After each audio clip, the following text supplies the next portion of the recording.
പരീക്ഷ എടുത്താൽ കുട്ടികൾ പഠിക്കുന്ന പെട്ടെന്ന് മറന്നു പോകുന്നുണ്ടോ? പുസ്തകം തുറന്നാൽ തന്നെ മടുപ്പ് ഉറക്കമൊക്കെ വരാറുണ്ടോ? ശ്രദ്ധ കിട്ടാതെ പഠനം ഒരു സമ്മർദ്ദമായി മാറുന്നുണ്ടോ? ഇത് മിക്ക രക്ഷിതാക്കളുടെയും ഒരു പ്രധാനപ്പെട്ട ഒരു ആശങ്കയാണ്.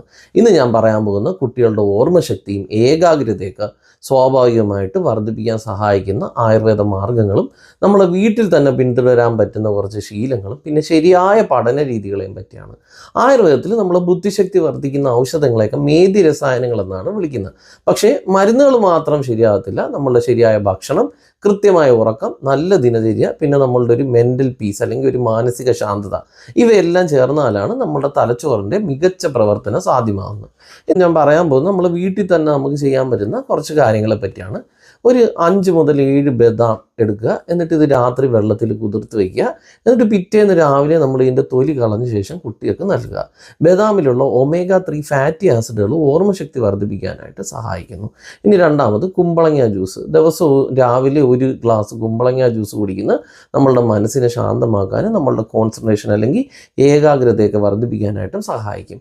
ഇനി നമ്മൾ 1 സ്പൂൺ നെല്ലിക്ക നീര് ഇച്ചിരി തേനും കൂടെ ചേർത്തിട്ട് നൽകുക. ഇത് വൈറ്റമിൻ സി എന്ന് പറയുന്ന തലച്ചോറിലോട്ടുള്ള രക്തഓട്ടമൊക്കെ മെച്ചപ്പെടുത്താനായിട്ട് സഹായിക്കുന്നുണ്ട്. ഇനി കുട്ടികൾ ഇടവേളകളിൽ കൃത്യമായിട്ട് വെള്ളം കുടിക്കുന്നുണ്ടോ എന്ന് നമ്മൾ ഉറപ്പാക്കുക. പിന്നെ കുറച്ച് സ്നാക്സ് ആയിട്ട് പഴങ്ങളോ നട്ട്സോ എള്ളുണ്ട ഇവയൊക്കെ നൽകുക. ഇനി ഞാൻ നമുക്ക് കൊടുക്കാൻ പറ്റുന്ന കുറച്ച് ആയുർവേദ മരുന്നുകളെ പറ്റിയാണ് പറയുന്നത്. ഇതിൽ ഏറ്റവും പ്രധാനപ്പെട്ട ബ്രഹ്മി തന്നെയാണ്. ബ്രഹ്മി ഘൃതമായിട്ടും സിറപ്പായിട്ടും ലേഹ്യമായിട്ടും ഒക്കെ അവൈലബിൾ ആണ്. ഇത് ഡോക്ടറുടെ നിർദ്ദേശപ്രകാരം അളവിൽ മാത്രം ഉപയോഗിക്കുക. പഠിച്ച കാര്യങ്ങൾ ഓർത്തെടുക്കാനുള്ള കഴിവ് വർദ്ധിപ്പിക്കാനുള്ള ഇത് ബ്രഹ്മിക്കുണ്ട്. ഘൃതമാണെങ്കിൽ നമ്മൾ 1 ടീസ്പൂൺ രാത്രി കൊടുക്കുക ആഹാരത്തിന് ശേഷം. കൂടെ കുറച്ച് ഇളം ചൂടുവെള്ളം കൊടുക്കുക. സിറപ്പാണെങ്കിൽ ഒരു 5 തൊട്ട് 10 മില്ലി 2 നേരമായിട്ട് കൊടുക്കുക. ലേഹ്യമാണെങ്കിൽ 1 ടീസ്പൂൺ നമ്മൾ 2 നേരം ചെറിയ ഇളം ചൂട് പാലിനോടൊപ്പം കൊടുക്കുക.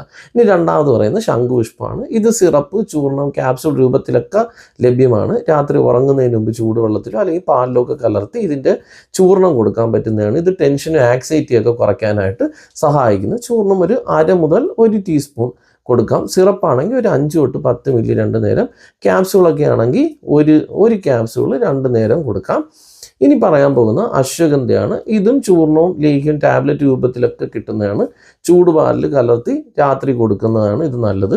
ഇത് ശാരീരികവും മാനസികവുമായിട്ടുള്ള ഒരു ബലം നൽകുന്നു.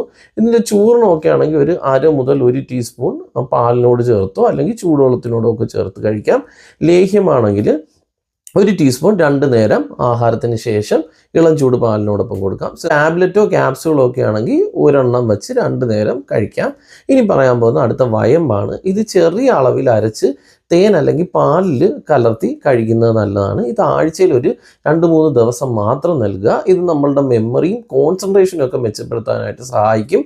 ഇനി പറയുന്ന സാരസ്വത ഘൃതമാണ്. 1 സ്പൂൺ രാത്രി കിടക്കുന്നതിന് മുമ്പ് അതിൻ്റെ കൂടെ ഒരു ഇച്ചിരി ഇളം ചൂടുവെള്ളവും കൂടെ കൊടുക്കുക.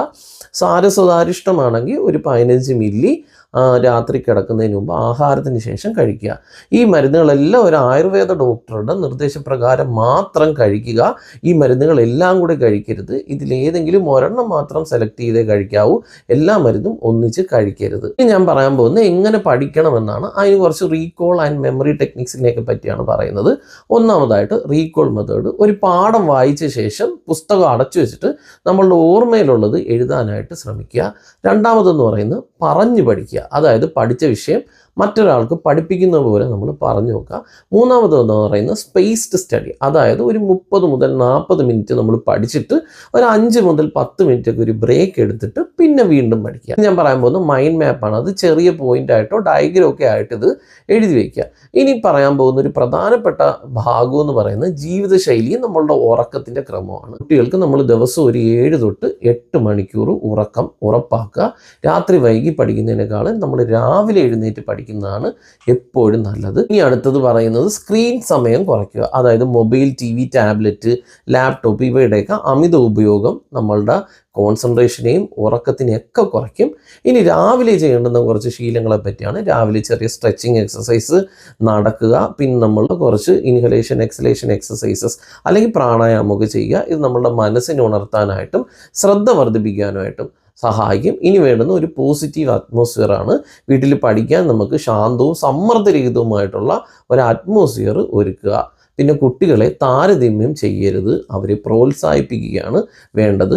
ഓർമ്മശക്തി എന്ന് പറയുന്നത് ഒരു ദിവസം കൊണ്ടുണ്ടാകുന്ന ഒരെണ്ണമല്ല. ചിട്ടയായ ഭക്ഷണം, നല്ല ഉറക്കങ്ങൾ, പിന്നെ ശരിയായ പഠന രീതികൾ, അതോടൊപ്പം ഞാൻ ഈ പറഞ്ഞ കുറച്ച് സപ്ലിമെൻറ്റ്സ്, ഇവയെല്ലാം ചേർന്നാൽ നമ്മുടെ കുട്ടികൾക്ക് പരീക്ഷയെ ആത്മവിശ്വാസത്തോടെ നേരിടാനായിട്ട് സാധിക്കും.